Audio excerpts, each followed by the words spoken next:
সারাদিনের নিউজ বৃত্তান্তে আপনাদের স্বাগত।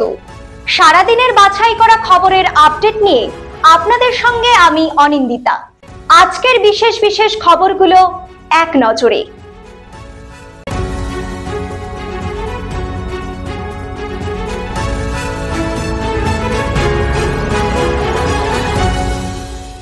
সারাদিনের নিউজ বৃত্তান্ত নিবেদন করছেন প্রিন্ট জুয়েলার্স, সোনা যা সর্বক্ষণের। Agnishwar jewellers, NS road, Raiganj. Shri Dhaka jewellers, Gitanjali cinema হলের বিপরীতে।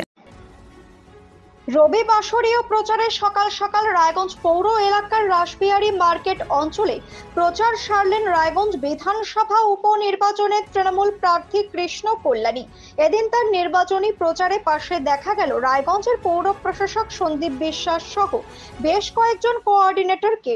স্থানীয় মন্দিরে পুজো দিয়ে তিনি বাজারে আসা ক্রেতা বিক্রেতাদের সাথে জনসংযোগ সারলেন। তাদের কাছ থেকে শুনলেন বাজারের বিভিন্ন অসুবিধার কথা। সাংবাদিকদের প্রশ্নের উত্তরে আত্মবিশ্বাসী কণ্ঠে কৃষ্ণ কল্যাণী জানালেন এবারের জয়ের ব্যাপারে তিনি আশাবাদী। বামপন্থা এখনো প্রাসঙ্গিক, বামপন্থাকে কেউ কোনোদিনও মুছে দিতে পারবে না।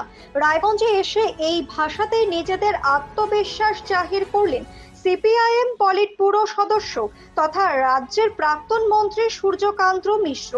রবিবার রায়গঞ্জ ইনস্টিটিউট মঞ্চে প্রাক্তন মন্ত্রী প্রয়াত খগেন্দ্রনাথ সিংহ এবং সিপিআইএম নেতা প্রয়াত মনোজ সরকারের স্মরণ সভায় যোগ দিতে রায়গঞ্জে আসেন সূর্যকান্ত মিশ্র। সঙ্গে উপস্থিত ছিলেন রবীন দেব, সিপিআইএম জেলা সম্পাদক আনোয়ারুল হক, রায়গঞ্জ বিধানসভা উপনির্বাচনের বাম কংগ্রেস জোট প্রার্থী মোহিত সেনগুপ্ত সহ অন্যান্য নেতা ও কর্মীরা। এদিন প্রয়াত দুই নেতার প্রতিকৃতিতে শ্রদ্ধার্ঘ্য অর্পণ করেন উপস্থিত সকল নেতৃবৃন্দ। পরে সাংবাদিকদের মুখোমুখি হয়ে সূর্যকান্ত মিশ্র বলেন, আগামী দিনে উপনির্বাচনে জোটের সমর্থনে কি ধরনের কর্মসূচি পালন করবেন বাম কর্মীরা সে বিষয়ে তিনি আলোচনা করবেন। মুখ্যমন্ত্রীকে কটাক্ষ করে সূর্যবাবু বলেন তাদের আশঙ্কা মমতা বন্দ্যোপাধ্যায় ইন্ডিয়া জোটে গোলমাল পাকাতে পারেন। বামপন্থার প্রাসঙ্গিকতা প্রসঙ্গে তিনি বলেন, বর্তমানকালে দল চ্যালেঞ্জের মধ্যে দিয়ে চললেও বামপন্থা কোনোদিনও শেষ হবে না। দিনহাটার বলরামপুর রোডে মাল বোঝাই ট্রাকে আগুন। দমকলের দুটি ইঞ্জিন এবং বিএসএফ এর জলের ট্যাঙ্ক নিয়ে এসে আগুন নিয়ন্ত্রণে আনে। হঠাৎ করে বেলা 1টা নাগাদ অগ্নিকাণ্ডের ঘটনাটি ঘটে। গাড়িটি বলরামপুর রোডে একটি মন্দিরের পাশে মাটি বোঝাই করে দাঁড়িয়েছিল। প্রথমে গাড়ি থেকে ধোঁয়া দেখতে পায় অনেকে, তারপর এই অগ্নিকাণ্ডের ঘটনা ঘটে। খবর পেয়ে দমকল কর্মীরা দ্রুত ছুটে আসেন। আগুন কিভাবে লাগলো সেটা এখনো জানা যায়নি। আগুন লাগার সাথে সাথে গাড়ির চালক পালিয়ে যায় বলে জানা গিয়েছে। ঘটনার খবর পেয়ে পুলিশ ছুটে এসেছে, তদন্ত শুরু করেছে। স্থানীয় জনপ্রতিনিধি সরকারি দপ্তরে জানিয়েও পাকা সেতু হয়নি। উপায় না দেখে চাঁদা তুলে শ্রীমতী নদীতে বাঁশের সাঁকো বানিয়ে পারাপার করছেন বাসিন্দারা। 2 ব্লক ও 3টি গ্রাম পঞ্চায়েতের সীমানায় নদীতে সেতু কারা করবে তা নিয়ে দায়ে ঠেলাঠেলির অভিযোগ করছেন কালিয়াগঞ্জ ব্লকের অনন্তপুর গ্রাম পঞ্চায়েতের বাসিন্দারা। কালিয়াগঞ্জ ও হেমতাবাদ ব্লকের অনন্তপুর, ভান্ডার ও নওদা গ্রাম পঞ্চায়েতের সীমানায় এই সাঁকো। প্রতি বর্ষায় শ্রীমতী নদীতে জল বাড়লেই সাঁকোর প্রয়োজন হয়। প্রশাসনের উদ্যোগ নেই দেখে নিজেরাই যাতায়াতের ব্যবস্থা করতে বাধ্য হচ্ছেন বাসিন্দারা। গত সপ্তাহেই নতুন সাঁকো তৈরি করছেন তারা। প্রতিদিনের প্রতি মুহূর্তের খবরের আপডেট পেতে চোখ রাখুন নিউজ বৃত্তান্তের ফেসবুক পেজে। সাবস্ক্রাইব করুন নিউজ বৃত্তান্ত ইউটিউব চ্যানেলকে।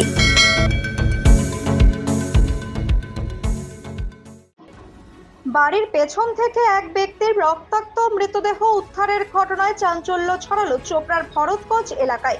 পুলিশ সূত্রে জানা গিয়েছে মৃত ব্যক্তির নাম মোহাম্মদ আনোয়ার। শনিবার রাতে ওই ব্যক্তি নিজের স্ত্রীর সাথে রাতে শুয়েছিল। এরপর মধ্যরাত থেকে নিখোঁজ হয়ে যায় সে। আত্মীয় পরিজনরা খোঁজাখুঁজি শুরু করলে বাড়ির পেছন থেকে রক্তাক্ত মৃতদেহ উদ্ধার হয় তার। মৃতের আত্মীয়দের অভিযোগ নিজের ঘরেই ধারালো অস্ত্রের আঘাত করে খুন করা হয়েছে তাকে এবং খুনের প্রমাণ লোপাট করেছে খুনিরা। এই খুনের ষড়যন্ত্রে মৃতের স্ত্রী পারভিনা বেগম জড়িত বলেও অভিযোগ। ঘটনার তদন্ত শুরু করেছে চোপড়া থানার পুলিশ। ইতিমধ্যে মৃত ব্যক্তির স্ত্রীকে জিজ্ঞাসাবাদের জন্য আটক করেছে পুলিশ। রঙে রসে ছবিতে জমে উঠল উত্তর দিনাজপুর ওয়েডিং এক্সপো সিজন 2। উত্তর দিনাজপুর ফটোগ্রাফি অ্যাসোসিয়েশনের উদ্যোগে 22 এবং 23 জুন রায়গঞ্জ ইনস্টিটিউট প্রাঙ্গণে অনুষ্ঠিত হচ্ছে এই ওয়েডিং এক্সপো। শনিবার ছিল এর প্রথম দিন। এদিন সন্ধ্যায় রায়গঞ্জ বিশ্ববিদ্যালয়ের উপাচার্য দীপক কুমার রায়ের হাতে উদ্বোধন হয় এই প্রদর্শনীমূলক কর্মসূচির। Photography, photo album, bridal makeup, mehndi design সহ একাধিক বিবাহ সম্পর্কিত বিষয়কে এক ছাদের তলায় নিয়ে এসে গ্রাহকদের কাছে সুলভ করে তোলাই এই কর্মসূচির মূল উদ্দেশ্য। শুধু প্রদর্শনী নয়, অনুষ্ঠানটিতে ব্রাইডাল মেকআপ সহ ফ্যাশন ডিজাইনিং নজর কাড়ে সব বয়সী দর্শকদের। উত্তর দিনাজপুর ফটোগ্রাফি অ্যাসোসিয়েশনের সম্পাদক অলোক পাল জানান, শনিবার ও রবিবার এই দুদিন ব্যাপী এই মেলায় যথেষ্ট পরিমাণে মানুষের ভিড় ও উৎসাহ আশা করছেন, যা এই উদ্যোগকে সার্থকতা প্রদান করবে। জলপাইগুড়ি জেলার ময়নাগুড়ি শহরের বুকে 16 নং ওয়ার্ড থেকে উদ্ধার 14 ফুট অজগর। রবিবার সকালে ফের কিছু বাসিন্দা বাজার থেকে বাড়ি যাবার পথে অজগরটিকে দেখতে পায়।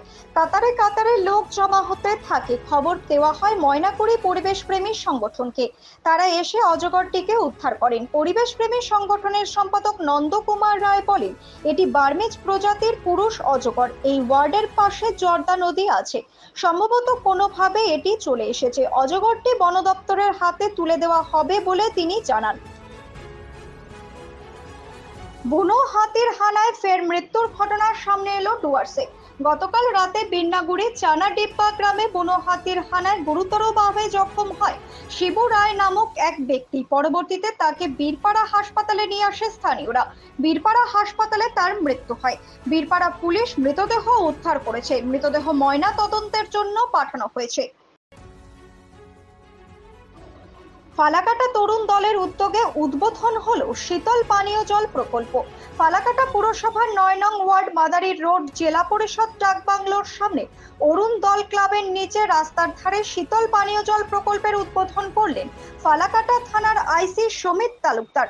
ক্লাব থেকে পুনর্নির্মাণ করে এই পানীয় জল প্রকল্প এবং স্বাস্থ্য সচেতনতার লক্ষ্যে একটি আধুনিক উন্নত মানের জিমের উদ্বোধন করলেন ফালাকাটা থানার আইসি সমিত তালুকদার। ক্লাবের পক্ষ থেকে জানানো হয়, পাশেই রয়েছে স্ট্যান্ড এবং এখানে প্রচুর লোকজন বাইরে থেকে আসে।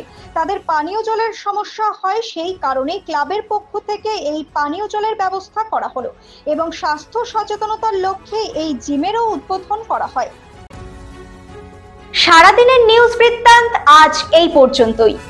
সঙ্গে থাকুন, দেখতে থাকুন, চোখ রাখুন নিউজ বৃত্তান্তে।